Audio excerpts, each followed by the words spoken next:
Hello everyone, this is Sachin Sharma. Welcome again to a new video. और आज के इस लेक्चर में हम लोग डिस्कस करेंगे नर्व इम्पल्स के बारे में। Class 11th neural control and coordination जो चैप्टर है उसमें सबसे इंपॉर्टेंट टॉपिक जो है वो नर्व इम्पल्स की फॉर्मेशन, उसकी कंडक्शन, उसकी जनरेशन, ये सब हमें पढ़ना है। तो आज की क्लास में हम लोग डिस्कस करेंगे नर्व इम्पल्स क्या है, कैसे बनता है और कैसे एक न्यूरॉन उसको आगे की तरफ कंडक्ट करता है। हम सब जानते हैं कि हमारा जो नर्वस सिस्टम है उसमें जो न्यूरल टिश्यूज हैं, नर्व सेल्स हैं, वो सेल्स या वो टिश्यूज जो हैं वो पूरी तरीके से इलेक्ट्रिकल सिग्नल पे डिपेंडेंट है अपनी फंक्शनिंग के लिए। जब भी किसी भी तरह का स्टिमुलस इस सेल पे अराइज होता है, वो स्टिमुलस किसी भी टाइप का एक्सटर्नल स्टिमुलस हो सकता है जैसे टच, पेन या हीट, या किसी तरह की इंस्ट्रक्शन हो सकती है जो ये सेल हमारी बॉडी को देना चाहती है। जैसे सीएनएस से कोई इंस्ट्रक्शन आया हमारी मसल के पास कि उसे कॉन्ट्रैक्ट करना है ना, तो वो जो इंस्ट्रक्शन है वो भी इलेक्ट्रिकल सिग्नल की फॉर्म में ही नर्व जनरेट करता है। ये इलेक्ट्रिकल सिग्नल कैसे बनता है, किस तरीके से कंडक्ट होता है, उसकी डिस्कशन हम इस लेक्चर में करने वाले हैं। याद रखेंगे जो नर्व इंपल्स है वो एक तरीके का इलेक्ट्रोकेमिकल चेंज है, क्योंकि हमारी बॉडी में इलेक्ट्रिकल सिग्नल जब बनेगा तो ऑब्वियसली हमें किसी ना किसी केमिकल्स की जरूरत पड़ेगी। अब क्वेश्चन आता है सर इलेक्ट्रिकल सिग्नल बनाने के लिए हम किसकी मदद लेंगे? तो हम मदद लेंगे आयंस की। हम लोग इलेक्ट्रिकल सिग्नल बनाने के लिए किसी भी चार्ज्ड पार्टिकल की, चार्ज आयन की हम लोग क्या लेंगे, हेल्प लेंगे। जैसे sodium ion, potassium ion, chlorine ion. हालांकि क्लोरीन आयन डायरेक्टली इन्वॉल्व नहीं होता, मेन जो आयन नर्व इंपल्स बनाने में काम करते हैं वो सोडियम आयन और पोटेशियम आयन होते हैं। इनके अलावा कुछ ऑर्गेनिक मॉलिक्यूल्स भी होते हैं जो नर्व इंपल्स में हमें यूज होते हैं, डायरेक्टली नहीं होते बट इनडायरेक्टली होते हैं। जैसे कुछ प्रोटीन्स होते हैं जिनके ऊपर नेगेटिव चार्ज होता है, न्यूक्लिक एसिड होते हैं जिनके ऊपर नेगेटिव चार्ज होता है, ऑर्गेनिक फॉस्फेट होते हैं जिनके ऊपर नेगेटिव चार्ज होता है। हालांकि इनका डायरेक्ट इन्वॉल्वमेंट आप लोग नहीं नोटिस कर पाएंगे, इनकी कोई मूवमेंट नहीं होगी नर्व इंपल्स बनाते समय, बट इनका इनडायरेक्ट बहुत इंपॉर्टेंट रोल रहेगा किसी भी इलेक्ट्रोकेमिकल सिग्नल को जनरेट करने के लिए जब हम न्यूरॉन्स की बात करते हैं। तो हम देखेंगे कि किस तरीके से एक न्यूरॉन जो है वो इंपल्स की फॉर्मेशन करता है। इंपल्स बनाने के लिए चाहिए आयंस। अब आयंस जो होते हैं क्योंकि उनके ऊपर चार्ज है तो जनरली जो मेम्ब्रेन है वो आयंस को अलाउ नहीं करती मूव करने के लिए। तो अगर आप किसी भी आयन को मूव कराना चाहते हैं किसी लिपिड बाइलेयर के अक्रॉस, तो वो किसके थ्रू करेंगे? प्रोटीन चैनल्स के थ्रू। तो सबसे पहले हमें ये समझना है कि अगर कोई न्यूरॉन एक इलेक्ट्रिकल सिग्नल बनाना चाहेगा आयंस की मदद से, तो कौन कौन से चैनल उस सिग्नल को बनाने में हमारी मदद कर सकते हैं। न्यूरॉन के ऊपर कई सारे टाइप के सिग्नल्स आपको देखने, कई सारे टाइप के चैनल्स आपको देखने को मिलेंगे, जो कि हमने इस स्लाइड में डिफरेंट डिफरेंट तरीके से रिप्रेजेंट किया है। जैसे पहला जो सबसे कॉमन चैनल है उन्हें हम कहते हैं लीकेज चैनल। लीकेज चैनल कैसे चैनल होते हैं? लीकेज चैनल किसी भी ऐसे चैनल को कहते हैं जो हमेशा ओपन रहेगा। ओपन रहेगा मतलब इसके थ्रू मूवमेंट कंटिन्यूअसली हो सकती है। जैसे सोडियम का लीकेज चैनल होने का मतलब क्या है कि सोडियम इसके थ्रू मूव कर सकता है, इसके अक्रॉस मूव कर सकता है। अच्छा, मूवमेंट हमेशा इन चैनल्स के अक्रॉस जब होगी वो हमेशा आप जानते हैं कंसंट्रेशन ग्रेडियंट के हिसाब से होगी। मतलब सोडियम अपने हायर कंसंट्रेशन से मूव करके लोअर कंसंट्रेशन की तरफ जाएगा। ऐसे ही हमारे पास पोटेशियम का लीकेज चैनल है जो पोटेशियम की मूवमेंट करा सकता है from higher concentration to lower concentration, but ये हमेशा ओपन रहेंगे, ये कभी भी क्लोज नहीं होते, ये हमेशा ओपन रहते हैं। इनके थ्रू आयंस की मूवमेंट हमेशा चलती रहती है। दूसरे टाइप के चैनल आपको देखने को मिलेंगे लिगेंड गेटेड चैनल। अब लिगेंड गेटेड चैनल नॉर्मली बंद रहते हैं, क्लोज रहते हैं। कब ओपन होंगे? ये जब ही ओपन होंगे जब इनके साथ किसी लिगेंड की, किसी मॉलिक्यूल की बाइंडिंग होगी। जैसे फॉर एग्जांपल जब एक न्यूरॉन से सिग्नल निकल के दूसरे न्यूरॉन्स पे जाता है तो हम उस दौरान इस सिग्नल को ट्रांसफर करने के लिए यूज करते हैं न्यूरोट्रांसमीटर्स का, जो कि एक प्रोटीन है। अब एक प्रोटीन निकल के एक न्यूरॉन से दूसरे न्यूरॉन को सिग्नल जनरेट करने का मैसेज दे रहा है, तो वो किससे जाके बाइंड करेगा? वो बाइंड करेगा किसी लीगेंड गेटेड चैनल से, जिसकी वजह से वहां पर सिग्नल क्या हो जाएगा? अराइज हो जाएगा, या वहां पर एक इलेक्ट्रिकल सिग्नल में चेंज देखने को मिलेगा। तो लिगेंड गेटेड चैनल क्या होंगे? ये सिर्फ जब ही ओपन होंगे जब इनसे एक स्पेसिफिक टाइप का मॉलिक्यूल बाइंड करेगा, अदरवाइज ये क्लोज स्टेट में रहेंगे, ये ओपन नहीं होंगे। नेक्स्ट टाइप का चैनल क्या होगा? Voltage gated channel. ये हमारे लिए इंपॉर्टेंट है।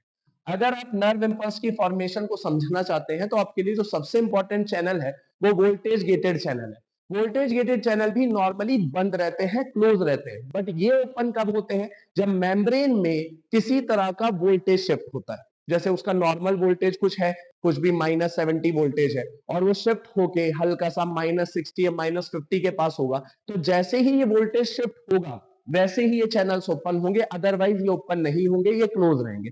तो वोल्टेज गेटेड चैनल सिर्फ और सिर्फ कब ओपन होंगे? जब वोल्टेज में हम लोग शिफ्ट को ऑब्जर्व करेंगे, जब हम नोटिस करेंगे कि वोल्टेज में किसी टाइप का शिफ्ट हो रहा है, तभी ये चैनल्स ओपन होंगे, अदरवाइज नहीं होंगे। लास्ट एक बहुत इंपॉर्टेंट चीज जो हमें चाहिए होती है, वो होती है सोडियम पोटेशियम पंप। अब पंप जैसे आप सुनेंगे तो आपको याद आएगा, पंप हमेशा कोई भी ऐसा प्रोटीन चैनल है जो एटीपी की मदद से मूवमेंट कराता है, विदाउट एटीपी ये मूवमेंट नहीं करा सकता। यहां पर जो सोडियम पोटेशियम पंप है वो किस तरीके से काम करता है ये देखेंगे। इसके पास 3 सोडियम की एक्टिव साइट है, मतलब ये एक टाइम पर कितने सोडियम से बाइंड कर सकता है? 3, और 2 पोटेशियम से बाइंड कर सकता है। और जब ये मूव करेगा तो एक टाइम में 3 सोडियम बाहर की तरफ जाएंगे और 2 पोटेशियम अंदर की तरफ आएंगे। और इस मूवमेंट में हम किसका यूटिलाइजेशन करने वाले हैं? एटीपी का, क्योंकि पंप है। अब मेम्ब्रेन पे बहुत सारे चैनल्स हैं, कुछ ओपन रहेंगे, कुछ क्लोज रहेंगे, कोई आयंस को अंदर से बाहर लेके आएगा, कोई बाहर से अंदर लेके आएगा। तो मेरे हिसाब से आप समझ पाएंगे कि ये जो आयंस की मूवमेंट होगी, इसकी वजह से किधर किसी मेम्ब्रेन के एक साइड वोल्टेज या चार्ज जो होगा वो दूसरी तरीके का हो जाएगा, और मेम्ब्रेन के दूसरी साइड चार्ज डिफरेंस एग्जिस्ट करेगा। ये चार्ज डिफरेंस ही नर्व इंपल्स को क्रिएट करने के लिए सबसे इंपॉर्टेंट चीज हमारे न्यूरॉन्स में होती है। तो अगर हम नर्व इंपल्स बनाना चाहते हैं तो हमें 2 चीजें चाहिए। पहला, हमें आयंस चाहिए जिनकी मूवमेंट हम कराएंगे। दूसरा, उन आयंस की मूवमेंट की सेलेक्टिव परमेबिलिटी चाहिए। सेलेक्टिव परमेबिलिटी मतलब रैंडमली अगर आयंस हमेशा मूव करते रहेंगे तो कोई नर्व इंपल्स जनरेट स्पेसिफिक तरीके से नहीं हो सकता। तो हमें 2 चीजें याद रखनी है for the generation of a nerve impulse. हमें पहली चीज आयंस चाहिए, और दूसरा उनकी सेलेक्टिव मूवमेंट हम कराएंगे। और सेलेक्टिव मूवमेंट कराने के लिए हमारे पास इतने सारे चैनल्स हैं जिनको हम कंट्रोल करके अपने हिसाब से सही टाइम पे ओपन और क्लोज करके नर्व इंपल्स की फॉर्मेशन कर सकते हैं। तो स्टार्ट करते हैं नर्व इंपल्स की फॉर्मेशन करना। एक बार फिर रिपीट करते हैं। नर्व इंपल्स एक इलेक्ट्रिकल सिग्नल है जो न्यूरॉन्स प्रोड्यूस कर रहे हैं अपनी फंक्शनिंग को कंप्लीट करने के लिए, किसी सिग्नल को ट्रांसमिट करने के लिए पूरी बॉडी में। वो सिग्नल किसी स्टिमुलस के द्वारा रिसीव भी हो सकता है, या वो सिग्नल हमारे सीएनएस के द्वारा एक इंस्ट्रक्शन भी हो सकती है हमारी बॉडी की किसी मसल को कोई पर्टिकुलर काम करने के लिए। बट दोनों ही केसेस में जो सिग्नल बनाने का तरीका है वो सेम रहेगा, और सिग्नल बनाने के लिए हमें आयंस और आयनिक चैनल्स की जरूरत पड़ेगी। आयंस हमें चार्ज प्रोवाइड करेंगे सिग्नल प्रोड्यूस करने के लिए, और आयनिक चैनल्स उन आयंस की सेलेक्टिव मूवमेंट प्रोवाइड करेंगे। ये सेलेक्टिव मूवमेंट ही आयंस को एक रीजन से दूसरे रीजन में ट्रांसफर करेगी जब हम वोल्टेज को शिफ्ट करेंगे, और वही वोल्टेज शिफ्ट हमारे इलेक्ट्रिकल सिग्नल बनाने के लिए नेसेसरी होगा। आई होप कि अभी तक आप लोगों को क्लियरली समझ में आ रहा है कि हम क्या कहना चाह रहे हैं। अब हम चलते हैं पहले कंसेप्ट पे, जो है रेस्टिंग मेम्ब्रेन पोटेंशियल, या जब मेम्ब्रेन रेस्ट पे होती है, जब न्यूरॉन रेस्ट पे होता है, जब कोई सिग्नल कंडक्ट नहीं हो रहा, कोई स्टिमुलस नहीं आया, किसी भी टाइप का कोई काम न्यूरॉन्स नहीं अटेन कर रहा है, तो उस टाइम मेम्ब्रेन कैसे बिहेव करती है? इस टाइम मेम्ब्रेन में हम नोटिस करते हैं वोल्टेज गेटेड चैनल। ये सोडियम का वोल्टेज गेटेड चैनल है, मतलब ये अभी बंद है, बट अगर ये ओपन होगा तो ये सोडियम की मूवमेंट कराएगा। पोटेशियम का gated channel, voltage gated channel, ये भी बंद है, ये जब ओपन होगा तो पोटेशियम की मूवमेंट कराएगा। लिगेंड गेटेड चैनल बंद है, पंप इस टाइम पर एक्टिव होगा। लीकेज चैनल हमेशा ओपन रहते हैं, ये हमें याद रखना है। इंपॉर्टेंट चीज क्या है, बड़े ध्यान से समझेंगे। हम लोग नोटिस करते हैं कि मेम्ब्रेन के बाहर यानी एक्स्ट्रा सेलुलर फ्लूइड में, मेम्ब्रेन के बाहर यानी एक्स्ट्रा सेलुलर फ्लूइड में सोडियम आयन की कंसंट्रेशन रिलेटिवली ज्यादा होती है पोटेशियम आयन से। यानी बाहर की तरफ कौन ज्यादा है? सोडियम आयन ज्यादा है। Extracellular fluid have a higher concentration of sodium ion relative to potassium ion. Where is intracellular fluid, किसके इंट्रासेलुलर फ्लूइड की बात करें? एक्सोन की। तो हम कह सकते हैं एक्सोप्लाज्म। जो एक्सोप्लाज्म है उसमें पोटेशियम आयन की concentration is relatively higher to sodium ion concentration, relatively higher to sodium ion concentration. इसका मतलब अंदर कौन ज्यादा है? पोटेशियम आयन ज्यादा है। किसके कंपैरिजन में ज्यादा है? सोडियम आयन की कंपैरिजन में ज्यादा है। इसका मतलब थोड़ा बहुत सोडियम अंदर भी आ रहा होगा, लीकेज चैनल्स के थ्रू। थोड़ा बहुत पोटेशियम बाहर जा रहा होगा। बट यहां पर जो आपको इंपॉर्टेंट बात रखनी है वो याद ये रखनी है कि रेस्टिंग स्टेट पे permeability permeability of sodium is very low. इसका मतलब मेम्ब्रेन के थ्रू सोडियम की मूवमेंट बहुत स्लो होती है, नेग्लिजिबल होती है। पोटेशियम की परमेबिलिटी कंपैरेटिवली हाई होती है, तो पोटेशियम इजीली मेम्ब्रेन के अंदर आ जाता है, बट सोडियम इजीली मेम्ब्रेन के अंदर नहीं आ पाता। दूसरी इंपॉर्टेंट चीज जो हमें याद रखनी है कि इस दौरान ये पंप भी एक्टिव होता है। अगर ये पंप एक्टिव होगा तो ये क्या करेगा, ये अंदर जो थोड़ा बहुत सोडियम आया है, बहुत कम आ रहा है, पर जो भी थोड़ा बहुत सोडियम आ रहा है उस सोडियम को ये बाहर ट्रांसफर कर देगा, और बाहर जो पोटेशियम प्रेजेंट है, दो पोटेशियम, उसको किधर ट्रांसफर कर देगा, अंदर की तरफ ट्रांसफर कर देगा। इसका मतलब रेस्टिंग स्टेट पर बाहर सोडियम ज्यादा है, अंदर पोटेशियम कम है। और ये जो ग्रेडियंट है ये कैसे अचीव हो रहा है, सोडियम आ ही कम रहा है पहली बात तो, क्योंकि परमेबिलिटी ऑफ सोडियम कम है मेम्ब्रेन की। बट जितना भी सोडियम आ रहा है उस सोडियम को भी हम पंप के थ्रू बाहर भेज रहे हैं, एटीपी लगा के हम पंप के थ्रू बाहर भेज रहे हैं। अगर मैं सोडियम को बाहर इकट्ठा करता रहूं और पोटेशियम को अंदर इकट्ठा करता रहूं तो दोनों का एक अपोजिट ग्रेडियंट बन जाएगा। सोडियम एक्स्ट्रा सेलुलर फ्लूइड में ज्यादा, पोटेशियम एक्सोप्लाज्म में ज्यादा। अच्छा, एक्सोप्लाज्म में सिर्फ पोटेशियम नहीं है, प्रोटीन्स भी होंगे, न्यूक्लिक एसिड भी होगा, तो सेल के अंदर का कंपोनेंट है ना, तो सेल के अंदर तो प्रोटीन भी होंगे, organic phosphate, organic sulphate, nucleic acid, ये सारे मॉलिक्यूल जिनके ऊपर क्या प्रेजेंट होगा, नेगेटिव चार्ज। अगर देखा जाए बाहर भी नेगेटिव चार्ज होगा बट क्लोरीन की फॉर्म में होगा। अब ये क्लोरीन, प्रोटीन, फॉस्फेट ये डिफ्यूज नहीं करते, इनकी मूवमेंट नहीं है, बट इनकी इन्वॉल्वमेंट क्या है, इन्वॉल्वमेंट ये है कि अंदर अगर देखा जाए ओवरऑल इन नेगेटिव चार्ज की वजह से अंदर की मेम्ब्रेन पर एक नेगेटिव चार्ज डेवलप होगा।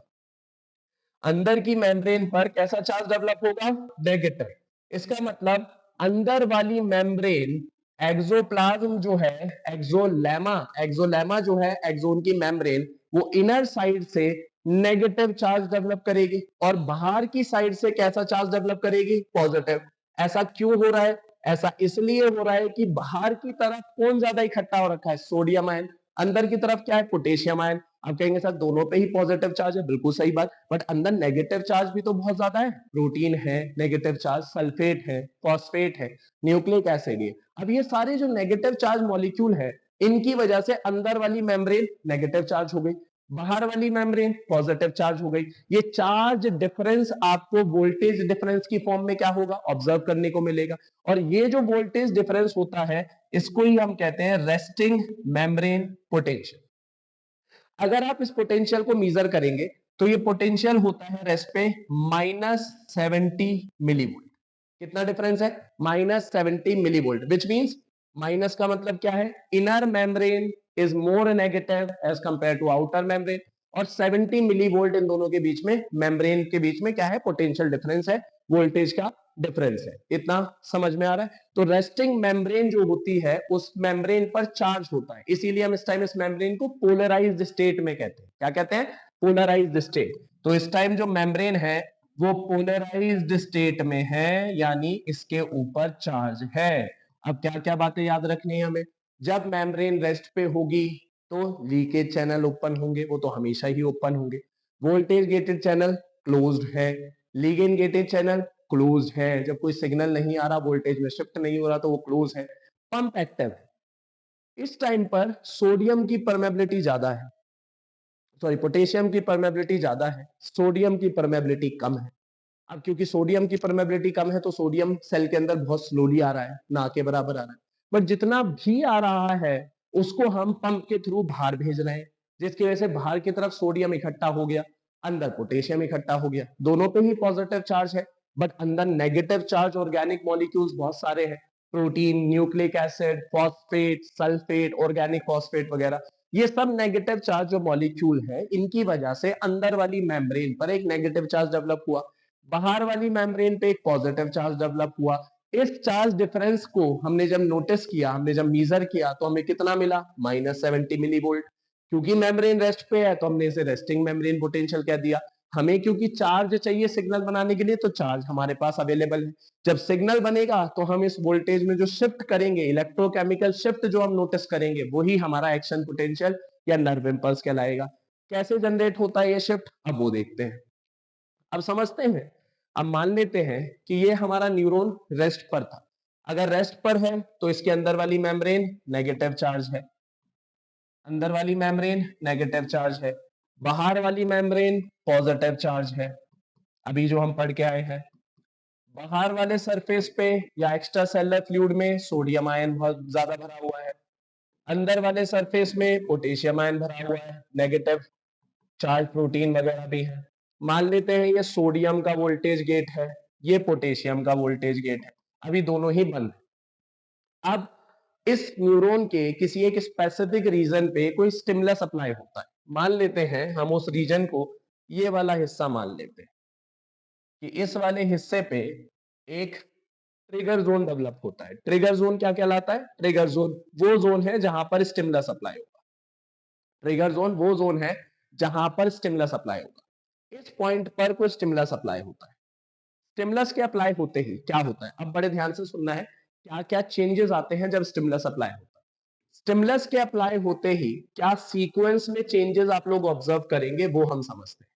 जैसे ही स्टिमुलस अप्लाई हुआ, जैसे ही स्टिमुलस किसी न्यूरॉन की मेम्ब्रेन पर अप्लाई हुआ, वैसे ही वहां पर परमेबिलिटी ऑफ सोडियम आयन हल्की सी इंक्रीज हो जाएगी।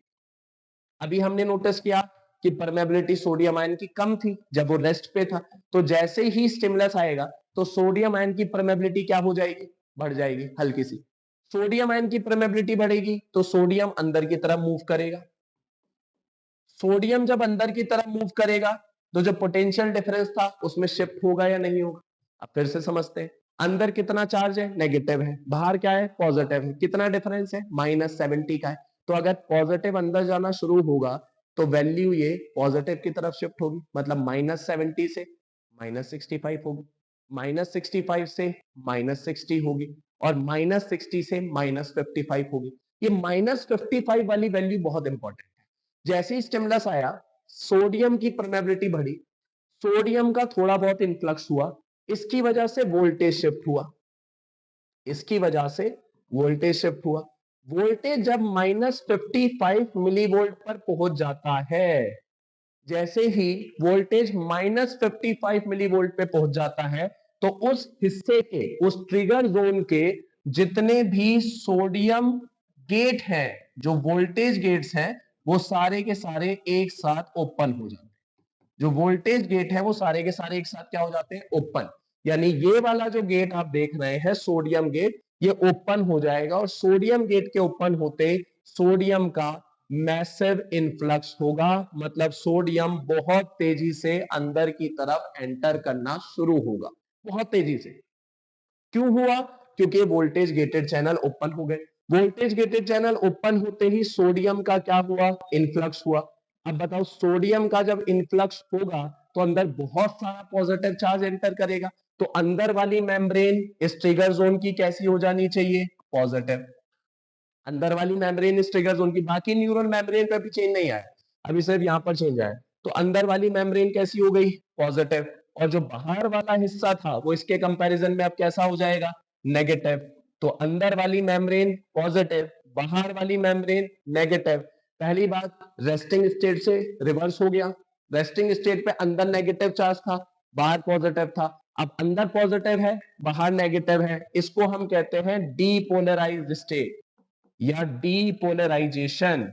और इस टाइम अगर आप पोटेंशियल मेजर करेंगे इस जगह का, तो इस टाइम पोटेंशियल आएगा +30 मिलीवोल्ट। -70 से कितना शिफ्ट हुआ? +30।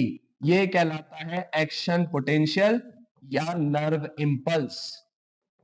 ये कहलाता है एक्शन पोटेंशियल या नर्व इंपल्स।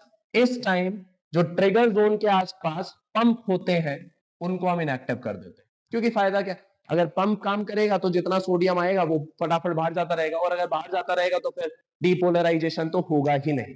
तो डीपोलराइजेशन या एक्शन पोटेंशियल के लिए क्या क्या इवेंट जरूरी है, समझते हैं। जैसे ही स्टिमुलस अप्लाई होगा, स्टिमुलस के अप्लाई होते ही सोडियम की मेम्ब्रेन परमेबिलिटी बढ़ेगी, जो कि कम थी। जैसे ही बढ़ेगी तो सोडियम अंदर आएगा, सोडियम के अंदर आने से वोल्टेज शिफ्ट होगा।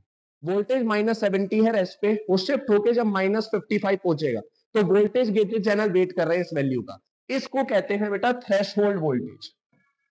-55 को क्या कहते हैं? Threshold voltage. क्योंकि ये रेंज है जिसके बाद सारे वोल्टेज गेटेड चैनल सोडियम के खुल जाएंगे उस ट्रिगर जोन में। तो जैसे ही वोल्टेज गेटेड चैनल खुले, सोडियम का मैसिव इन्फ्लक्स हुआ। सोडियम का इन्फ्लक्स हुआ तो सोडियम बहुत तेज से अंदर आया। सोडियम जब अंदर आया तो अंदर वाली मेम्ब्रेन पे पॉजिटिव चार्ज डेवलप हो गया, बाहर वाली मेम्ब्रेन पे नेगेटिव चार्ज डेवलप हो गया, और इसकी वजह से जो स्टेट थी वो रिवर्स हो गई, क्योंकि रेस्ट पे अंदर नेगेटिव बाहर पॉजिटिव था, अब अंदर पॉजिटिव बाहर नेगेटिव, तो वहां पोलराइजेशन था, तो ये क्या हो गया? डीपोलराइजेशन, रिवर्स हो गया ना। और इस टाइम जो पोटेंशियल है वो कितना है? +30। इसी को हम क्या कहते हैं? नर्व इंपल्स या एक्शन पोटेंशियल। तो एक्शन पोटेंशियल कब जनरेट होगा? जब रेंज -55 क्रॉस करके वोल्टेज गेटेड चैनल को खोलेगी। अब क्वेश्चन ये आता है कि अगर स्टिमुलस आया, अब ध्यान से सुनेंगे, अगर स्टिमुलस आया और किसी वजह से सोडियम की परमेबिलिटी बढ़ी, बट इतनी नहीं बढ़ी कि जो रेंज है या जो वोल्टेज है वो -55 तक अचीव हो सके, मतलब थ्रेश होल्ड वोल्टेज अचीव नहीं हुआ, थ्रेश होल्ड पोटेंशियल अचीव नहीं हुआ, -55 अचीव ही नहीं हुआ। अब क्वेश्चन है क्या सिग्नल बनेगा, क्या नर्व इंपल्स जनरेट करेगा? तो आंसर है कि नहीं करेगा, बिल्कुल नहीं करेगा। ये भी नहीं कि वीक जनरेट करेगा, सर थोड़ा बहुत सोडियम आया तो हल्का सिग्नल जनरेट करेगा, नहीं। अब यहां पर एक इंपॉर्टेंट प्रिंसिपल है, एक इंपॉर्टेंट लॉ है, जिसको हम कहते हैं ऑल और नन प्रिंसिपल। ऑल और नन प्रिंसिपल। अब ये क्या है प्रिंसिपल? ऑल और नन प्रिंसिपल कहता है every nerve impulse that is generated will be generated at equal strength. इसका मतलब जितने भी नर्व इंपल्स बनेंगे, अगर बनेंगे तो वो +30 मिली वोल्ट पे ही बनेंगे। ये स्ट्रेंथ फिक्स है, इससे कम नहीं हो सकती। अगर -55 क्रॉस नहीं करता है, अगर -55 थ्रेशोल्ड पोटेंशियल क्रॉस करता नहीं है तो कोई भी इंपल्स नहीं बनेगा। कोई वीक और स्ट्रॉन्ग इंपल्स नहीं होता, कोई वीक और स्ट्रॉन्ग इंपल्स नहीं होता। या तो इंपल्स होता है या इंपल्स नहीं होता। इंपल्स जितने भी होते हैं वो +30 पे ही होते हैं, नहीं होते तो बिल्कुल नहीं होते। रीजन ये थ्रेशोल्ड है। अगर थ्रेशोल्ड क्रॉस हुआ तो वोल्टेज गेट खुले, और वोल्टेज गेट जब खुलेंगे तो ये शूट करके +30 पे ही जाएगा। अगर वोल्टेज गेट नहीं खुले तो वो वहीं से फेल हो जाएगा, तो फिर रेस्ट पे आ जाएगा, पंप स्टार्ट होने की वजह से फिर रेस्ट पे आ जाएगा। तो अगर बनेगा तो +30 पे बनेगा, नहीं बनेगा तो कोई भी नहीं बनेगा। तो रेस्टिंग मेम्ब्रेन पर एक बार रिवाइज कर लेते हैं। रेस्टिंग मेम्ब्रेन पर लीकेज चैनल खुले हुए, परमेबिलिटी सोडियम की कम है, पोटेशियम की ज्यादा है, सोडियम थोड़ा आ रहा है, जितना आ रहा है वो पंप के थ्रू हमने बाहर फेंक दिया, पंप एक्टिव है, ठीक है। वोल्टेज गेटेड चैनल बंद है, अंदर नेगेटिव चार्ज बाहर पॉजिटिव चार्ज, मेम्ब्रेन में पोटेंशियल डिफरेंस -70 का, ये हो गया हमारा रेस्टिंग मेम्ब्रेन पोटेंशियल। जिस जगह पे स्टिमुलस आया वो क्या कहलाया? Trigger zone. ट्रिगर जोन पे स्टिमुलस आते ही थोड़े बहुत सोडियम की परमेबिलिटी बढ़ी, सोडियम अंदर आया, वोल्टेज माइनस से पॉजिटिव की तरफ गया, पहले 0 की तरफ जाएगा, -70 से अगर +55 को क्रॉस किया, थ्रेशोल्ड पोटेंशियल को क्रॉस किया, तो वोल्टेज गेटेड चैनल खुलेंगे सोडियम। वोल्टेज गेटेड चैनल खुलेंगे तो सोडियम का इनफ्लक्स होगा बहुत ज्यादा, तो सोडियम का इनफ्लक्स होगा तो ये 0 अचीव करेगा, 0 से +30 पे जाके पहुंच जाएगा। ये होगा एक्शन पोटेंशियल +30 वाला। मेम्ब्रेन की पोलैरिटी रिवर्स हो गई, इसको कहते हैं डीपोलराइजेशन। और नन प्रिंसिपल ये कहता है कि अगर थ्रेशोल्ड पोटेंशियल क्रॉस हुआ तो पोटेंशियल सीधा +30 पे ही पहुंचेगा वोल्टेज गेट चैनल खुलने के बाद, और अगर -55 रीच ही नहीं हुआ तो बनेगा ही। वीक नर्व इंपल्स नहीं बनते, कभी नहीं बन सकते। ये बात हमें समझ में आ गई। अब हमें ये समझ में आया कि ट्रिगर जोन जो है, यहाँ के सोडियम गेट खुले थे, वोल्टेज गेट, इसलिए यहाँ पर इनफ्लक्स हुआ था। अब होगा क्या, आगे कंडक्शन कैसे चलता है? ये जो सोडियम आयन अंदर की तरफ आए हैं, ये आगे वाले लीगेंड गेट्स को खोलेंगे, लीगेंड सोडियम गेट्स को खोले। अब आगे वाले सोडियम गेट खुलेंगे तो आगे वाली मेम्ब्रेन भी डीपोलराइज हो जाएगी, फिर उससे आगे के सोडियम गेट खुलेंगे तो वो वाली भी डीपोलराइज हो जाएगी। तो अब धीरे धीरे ये जो डीपोलराइजेशन यहां जनरेट हुआ है, ये डीपोलराइजेशन एक वेव की फॉर्म में आगे की तरफ मूव करता है, यानी ये सोडियम आयन की वजह से जो इन्फ्लक्स यहां हुआ है, इस इन्फ्लक्स, अब आगे मुझे स्टिमुलस की जरूरत नहीं है, अब जो सोडियम आयन इन्फ्लक्स हुआ है इन्हीं की वजह से आगे के सोडियम गेट खुलेंगे, उनकी वजह से आगे के, और ये इन्फ्लक्स होता रहेगा और मेम्ब्रेन आगे की तरफ डीपोलराइज होती रहेगी। इंपॉर्टेंट चीज ये है कि एक बार स्टिमुलस आ गया, यहां सिग्नल जनरेट हुआ, आपने उसको आगे ट्रांसफर करा दिया, तो ओरिजिनल ट्रिगर जोन को रेस्ट पे भी आना है, रेस्ट पे आएगा तभी तो अगले स्टिमुलस के लिए रेडी हो पाएगा। तो अब रेस्ट पे कैसे आता है, तो जो लास्ट इवेंट होता है वो होता है रीपोलराइजेशन। तो अभी हम कह रहे हैं, मान लो ये हमारा ट्रिगर जोन था, ये हमारा ट्रिगर जोन, ट्रिगर जोन में डीपोलराइजेशन हो गया था, डीपोलराइजेशन की वजह से अंदर कौन सा चार्ज आ गया था, पॉजिटिव, बाहर कौन सा चार्ज आ गया था, नेगेटिव। अंदर ऑलरेडी पोटेशियम थे, पोटेशियम को तो हमने बाहर भेजा ही नहीं था, और सोडियम का इन्फ्लक्स होने की वजह से सोडियम बहुत ज्यादा अंदर आ गया और एक्शन पोटेंशियल अचीव हो गया था +30, पंप बंद था। अब हम रीपोलराइजेशन के लिए क्या करते हैं, जैसे ही +30 मिलीवोल्ट रीच होता है, यानी एक्शन पोटेंशियल रीच होता है, तो आगे वाले सोडियम गेट खुल जाएंगे, तो वहां डीपोलराइजेशन हो जाएगा। इसको रेस्ट पे कैसे लाएंगे, तो जो ट्रिगर जोन है, जो ट्रिगर जोन है, यानी जो ओरिजिनल साइट है स्टिमुलस की, उस जगह के पोटेशियम वोल्टेज गेट जो है, पोटेशियम वोल्टेज चैनल जो है वो ओपन हो जाएगा, पोटेशियम वाले ओपन होंगे इस बार ये वाला चैनल ओपन होगा। जैसे ही पोटेशियम ओपन होगा तो पोटेशियम बाहर की तरफ मूव करना शुरू कर देगा, पोटेशियम किधर जाएगा, बाहर, यानी पोटेशियम का होगा ई फ्लक्स, पोटेशियम का होगा ई फ्लक्स।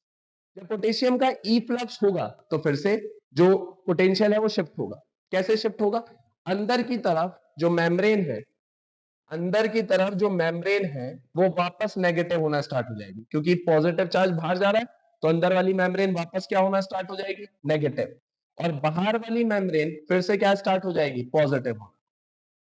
अंदर वाली मेम्ब्रेन हो जाएगी नेगेटिव और बाहर वाली मेम्ब्रेन फिर से क्या हो जाएगी, पॉजिटिव, और जो इसका पोटेंशियल है वो फिर से रेस्टिंग मेम्ब्रेन पोटेंशियल के आसपास आ जाएगा, -70 के आसपास। बट आप एक प्रॉब्लम नोटिस कर रहे होंगे, वो प्रॉब्लम ये है कि जब हमने रेस्टिंग पे स्टार्टिंग शुरू किया था, जब हमने रेस्टिंग मेम्ब्रेन पोटेंशियल देखा था, तो सर रेस्टिंग मेम्ब्रेन पोटेंशियल पे तो सोडियम बाहर था और पोटेशियम अंदर था। बट अब जब हम देख रहे हैं तो अब क्या हो रहा है, पोटेशियम बाहर चला गया है, सोडियम अंदर आ गया। अब कौन एक्टिव होगा, सोडियम पोटेशियम पंप एक्टिव होगा। सोडियम पोटेशियम पंप क्या करता है, अंदर से सारे सोडियम को उठा के बाहर भेजेगा और बाहर से सारे पोटेशियम को उठा के अंदर भेजेगा। यानी सोडियम पोटेशियम पंप का बहुत इंपॉर्टेंट रोल है कि किसी भी मेम्ब्रेन को दोबारा से रेस्टिंग स्टेट पे लाना और उसे रेस्टिंग मेम्ब्रेन पोटेंशियल पे मेंटेन करने के लिए किसका बहुत इंपॉर्टेंट रोल है, सोडियम पोटेशियम पंप का। तो रीपोलराइजेशन में हम क्या करते हैं, दो इवेंट करते हैं। पहला, जैसे ही मेम्ब्रेन पोटेंशियल +30 पे रीच होता है, हम पोटेशियम गेट खोल देते हैं। पोटेशियम गेट खोलने की वजह से पोटेशियम का इफ्लक्स होता है, पॉजिटिव चार्ज बाहर जाता है, तो बाहर वाली मेम्ब्रेन फिर से पॉजिटिव होना शुरू हो जाती है, अंदर वाली नेगेटिव। तो वोल्टेज प्लस से नेगेटिव की तरफ, पॉजिटिव से नेगेटिव की तरफ शिफ्ट होगा।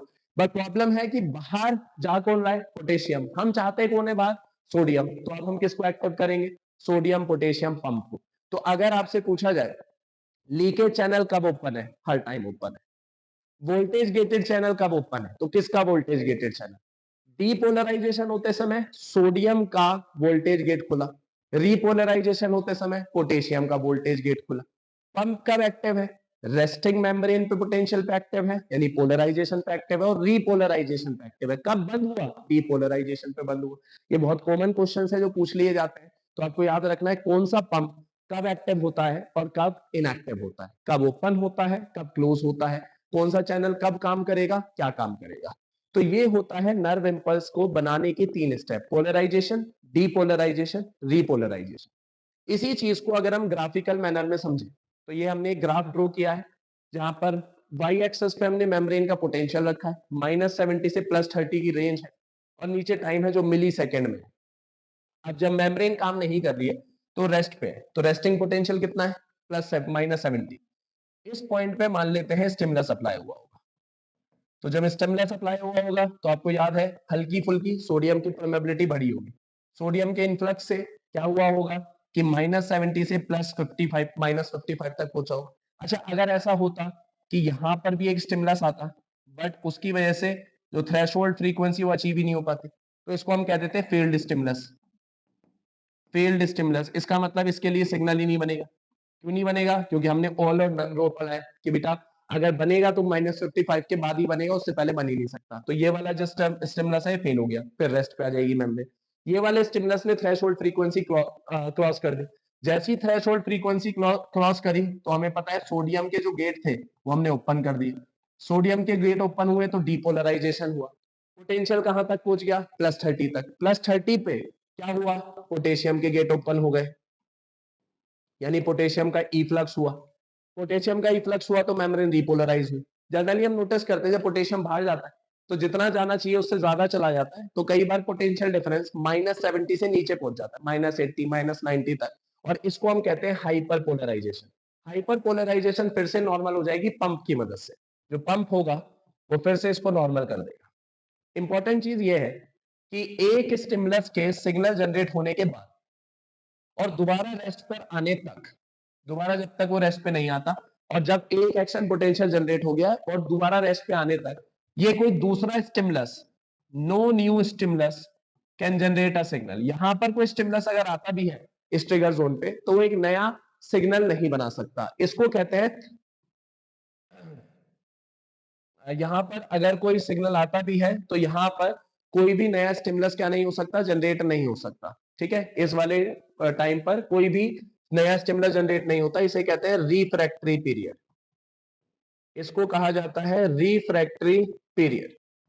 तो अगर कोई इस टाइम पर सिग्नल आया जब एक एक्शन पोटेंशियल बन रहा है और जब तक वो रेस्ट पे नहीं आता, तो इस टाइम पर कोई भी नया स्टिमुलस आएगा तो उसके लिए इंपल्स नहीं बनेगा। ये कहलाता है रिफ्रैक्टरी पीरियड। एक लास्ट चीज जो हमें डिस्कस करनी है, जो हमारे काम की है, वो ये है कि अगर जो अभी हमने नर्व इंपल्स पढ़ा, तो वो दो तरीके के न्यूरॉन्स हमारे बॉडी में एग्जिस्ट करते हैं, अनमाइलिनेटेड और माइलिनेटेड। अनमाइलिनेटेड का मतलब है जिसपे माइलिन शीथ नहीं होती, और माइलिनेटेड होते हैं जिसपे माइलिन शीथ होती। हम सब जानते हैं कि जो माइलिन शीथ होती है, जो माइलिन शीथ होती है वो एक इंसुलेटर है, वो चार्ज को कंडक्ट नहीं करती। इसका मतलब अगर हम एक अनमाइलिनेटेड नर्व फाइबर पे सिग्नल देखे कैसे मूव करता है, तो मान लो ये ट्रिगर जोन है, यहां पर कोई सिग्नल जनरेट हुआ, मतलब यहां पर अंदर कौन सा चार्ज आया? पॉजिटिव, फिर नेगेटिव, यहाँ बाकी रेस्ट पर है, तो अब क्या होगा? ये वाला सिग्नल यहाँ मूव करेगा, मतलब यहाँ के सोडियम गेट खुलेंगे, तो यहाँ पॉजिटिव आएगा, बाहर नेगेटिव आएगा, फिर ये वाला सिग्नल आगे जाएगा और ये रेस्ट पे आ जाएगा फिर से। तो ये एक सर्किट कंप्लीट हो जाएगा। भाई ये वाला हिस्सा ट्रिगर जोन है, यहाँ रेस्ट था, बाहर पॉजिटिव अंदर नेगेटिव, अब यहाँ अंदर पॉजिटिव बाहर नेगेटिव, अब ये वाला सिग्नल आगे और ये फिर से रेस्ट पे, ये वाला सिग्नल आगे, पीछे वाला फिर से रेस्ट पे। बट यहाँ देखो क्या होगा, जो नोड्स है दो माइलिन शीथ के बीच में, यही वो एरिया है जहां पर सिग्नल जनरेट हो सकता है। तो मान लो ये वाला एरिया डीपोलराइज हुआ। डीपोलराइज मतलब यहाँ पॉजिटिव चार्ज है, यहाँ नेगेटिव चार्ज है। ये वाला अभी भी रेस्ट पर है, यहाँ नेगेटिव है, ये पॉजिटिव है। इस वाले की तो हम बात ही नहीं कर रहे, तो इंसुलेटर है। तो अब जो अगला सिग्नल जनरेट होगा वो सीधा यहाँ होगा, फिर उससे अगला जो होगा वो यहाँ होगा। इसका मतलब यहाँ जंपिंग कंडक्शन है, एक नोड से दूसरा नोड, दूसरे नोड से तीसरा नोड। ये वाला फास्ट होता है, कंपैरेटिव कितना? 50 से 55 गुना तेज होता है। माइलिन नर्व फाइबर में conduction is faster than unmyelinated nerve fibre, approximate 50 to 55 times higher होता है, तेज चलता है, क्योंकि यहाँ पर नोड टू नोड कंडक्शन होता है। इसको हम साल्टेटरी कंडक्शन भी कहते हैं, और ये पॉइंट टू पॉइंट कंडक्शन है, ये कंपैरेटिवली थोड़ा क्या होता है? स्लो होता है। तो होपफुली आपको ये वाला कंसेप्ट समझ में आया कि न्यूरॉन में नर्व इंपल्स कैसे बनता है, कैसे कंडक्ट होता है। नेक्स्ट लेक्चर्स में हम लोग आगे देखेंगे कि ट्रांसमिशन कैसे होता है, एक न्यूरॉन से दूसरे न्यूरॉन में कैसे ट्रांसफर होता है। Thank you.